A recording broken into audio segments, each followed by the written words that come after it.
तर नमस्कार विद्यार्थिनींनो, गृहिणींनो. तर आजच्या व्हिडिओमध्ये मी तुमच्यासाठी घेऊन आलेली आहे एक स्पेशल व्हिडिओ, ज्याच्यामध्ये आपण बघणार आहेत ICDS अंगणवाडी सुपरवायझर भरती 2026मध्ये विषय आहे एकात्मिक बालविकास सेवा. प्रश्न आहेत हे अतिशय महत्त्वाचे असे प्रश्न आहेत, त्याच्यामुळे सांगते व्हिडिओ शेवटपर्यंत नक्की बघा. हे शिंदे सरांच्या नवीन बुकमधले आहेत. व्हिडिओ शेवटपर्यंत बघा, याचा 2026मध्ये नक्कीच तुम्हाला फायदा होणार आहेत. प्रश्न क्रमांक 10पर्यंत आपण ऑलरेडी बघितलेले आहेत. आजच्या व्हिडिओमध्ये आपण 11पासून बघणार आहेत. तर 11 नंबरचा प्रश्न आहे, ICDS अंतर्गत 6 महिने ते 6 वर्षे वयाच्या सामान्य बालकाला दररोज किती कॅलरी पूरक पोषण आहार देणे बंधनकारक आहे? ऑप्शन 1 आहे 300 कॅलरी, ऑप्शन 2 आहे 500 कॅलरी, ऑप्शन 3 आहे 600 कॅलरी आणि ऑप्शन 4 आहे 800 कॅलरी. तर याचं जे बरोबर उत्तर आहे ते ऑप्शन नंबर 2 आहे 500 कॅलरी. तर सामान्य बालकाला ICDS अंतर्गत पूरक पोषणमध्ये 500 कॅलरी देणं बंधनकारक आहेत. पुढचा प्रश्न बघूयात. प्रश्न क्रमांक 12 आहे, ICDS अंतर्गत 6 महिने ते 6 वर्षे वयाच्या गंभीर कुपोषित SM बालकांसाठी ICDSचे पूरक पोषणाचे निकष काय आहेत? तर ऑप्शन 1 आहे 500 कॅलरी आणि 15 ग्रॅम प्रथिने, ऑप्शन 2 आहे 400 कॅलरी आणि 20 ग्रॅम प्रथिने, ऑप्शन 3 आहे 800 कॅलरी आणि 20 ते 25 ग्रॅम प्रथिने, ऑप्शन 4 आहे 1000 कॅलरी आणि 30 ग्रॅम प्रथिने. बरोबर उत्तर आहे ऑप्शन नंबर 3, 800 कॅलरी आणि 20 ते 25 ग्रॅम प्रथिने. हे गंभीर कुपोषित बालकासाठी अतिशय महत्त्वाचे आणि बंधनकारक देणं गरजेचं आहे. आणि जर तुम्हाला SMचा फुल फॉर्म माहिती असेल तर मला कमेंटमध्ये नक्की कळवा, आणि नसेल माहिती तर आपल्या चॅनलवर मी ऑलरेडी शॉर्ट फॉर्मचा व्हिडिओ अपलोडेड केलेला आहे, तो जाऊन एकदा चेक करा. आणि जर तुम्हाला आणखी अजून नवीन शॉर्ट फॉर्म आणि फुल फॉर्म व्हिडिओ पाहिजे असेल तर मला कमेंटमध्ये कळवा. प्रश्न क्रमांक 13 आहे, ICDSमधील 6 सेवांपैकी लसीकरण ही सेवा प्रत्यक्ष कोणत्या विभागामार्फत राबवली जाते? ऑप्शन 1 आहे महिला व बालविकास विभाग, ऑप्शन 2 आहे सार्वजनिक आरोग्य विभाग, ऑप्शन 3 आहे ग्रामविकास विभाग, ऑप्शन 4 आहे सामाजिक न्याय विभाग. तर याचं जे बरोबर उत्तर आहे ते ऑप्शन नंबर 2 आहे सार्वजनिक आरोग्य विभाग. सामान्यतः म्हणजे इथे तुम्हाला प्रत्यक्ष विचारलेलं आहे, अंगणवाडी सेविका ह्या त्यांना मदत करतात, पण जर ही लसीकरण सेवा मुख्यतः सार्वजनिक आरोग्य विभाग यांमार्फत राबवली जाते. थोडे कन्फ्युजिंग क्वेश्चन्स असतात, पण तुम्ही जर शांततेत वाचले तर नक्कीच कळेल. प्रश्न क्रमांक 14 आहे, संदर्भ सेवा रेफरल सर्व्हिस अंतर्गत अतितीव्र कुपोषित बालकांना उपचारासाठी कुठे पाठविले जाते? ऑप्शन 1 आहे जिल्हा परिषद शाळा, ऑप्शन 2 आहे प्राथमिक शाळा, ऑप्शन 3 आहे पोषण पुनर्वसन केंद्र NRC VCDC, ऑप्शन 4 आहे बालसुधारगृह. तर याचं जे बरोबर उत्तर आहे ते ऑप्शन नंबर 3 आहे पोषण पुनर्वसन केंद्र NRC आणि VCDC मध्ये जर संदर्भ रेफरल सर्व्हिस अंतर्गत जर तीव्र कुपोषित बालक असेल तर त्यांना उपचारासाठी पाठवले जाते पुनर्वसन केंद्र या ठिकाणी. हे प्रश्न अतिशय महत्त्वाचे आहेत आणि नक्कीच तुम्हाला हे प्रश्न येणार म्हणजे येणार 2026च्या अंगणवाडी मुख्य सेविका पर्यवेक्षिका या भरतीमध्ये.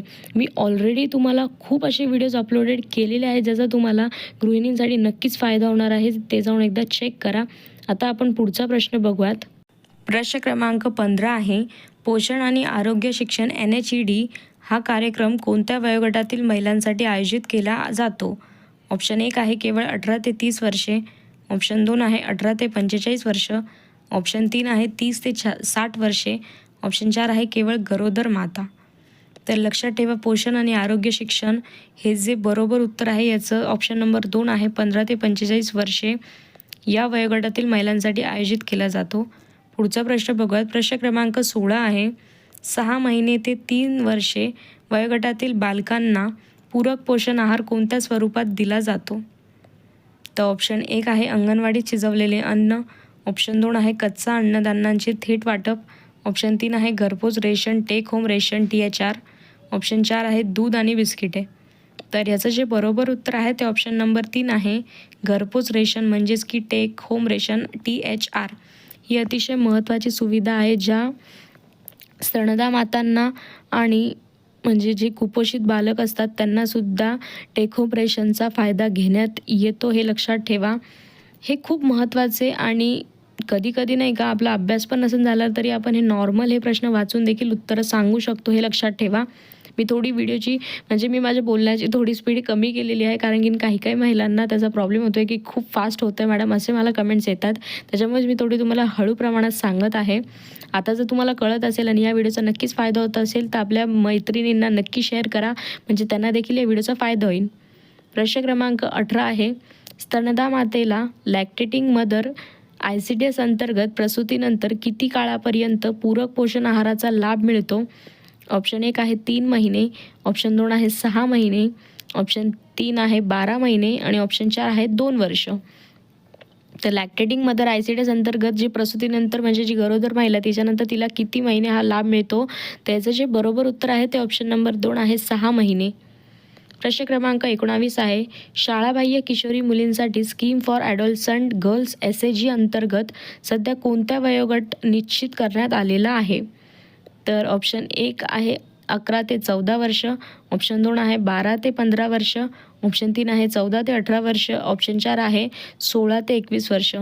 तर बरोबर उत्तर आहे ऑप्शन नंबर 3 14 ते 18 वर्ष. इथे स्टार केलेले आहे, हा IMP क्वेश्चन आहे, त्याच्यामुळे नक्की हा करा. प्रश्न क्रमांक 20 आहे, गरोदर मातेला प्रसूतीपूर्व काळजी ANC अंतर्गत आरोग्य विभागाकडून कोणती लस दिली जाते? ऑप्शन 1 आहे BCG, ऑप्शन 2 आहे पोलिओ OPV, ऑप्शन 3 आहे टिटॅनस टॉक्साइड TD, ऑप्शन 4 आहे पेटावॉलंट. बरोबर उत्तर आहे option number 3 tetanus toxoid TD. ही लस गरोदर मातेला प्रसूतीपूर्व ANC अंतर्गत आरोग्य विभागाकडून दिलेली जाते. हे प्रत्येक प्रश्न तुम्हाला नक्कीच गुण मिळवून देणार आहेत, ही हमखास गॅरंटी देते. आणि अशाच प्रकारचे आणखी व्हिडिओ बघण्यासाठी आपल्या चॅनलला लाईक, शेअर आणि सबस्क्राईब करा. नवीन असेल तर फॉलो करायला विसरू नका. धन्यवाद. आणि मला कॉमेंटमध्ये नक्की कळवा की तुम्हाला हे व्हिडिओचा फायदा होत आहे का, तुम्हाला आवडत आहे का, आणि तुम्हाला आणखी कोणत्या विषयावर टॉपिकवर व्हिडिओ पाहिजे आहे, म्हणजे मी लवकरात लवकर त्यावर व्हिडिओ बनवेल. त्याच्यामुळेच मला कमेंट करा. धन्यवाद.